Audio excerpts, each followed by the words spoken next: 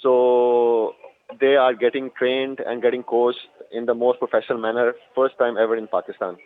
So that's the idea behind it.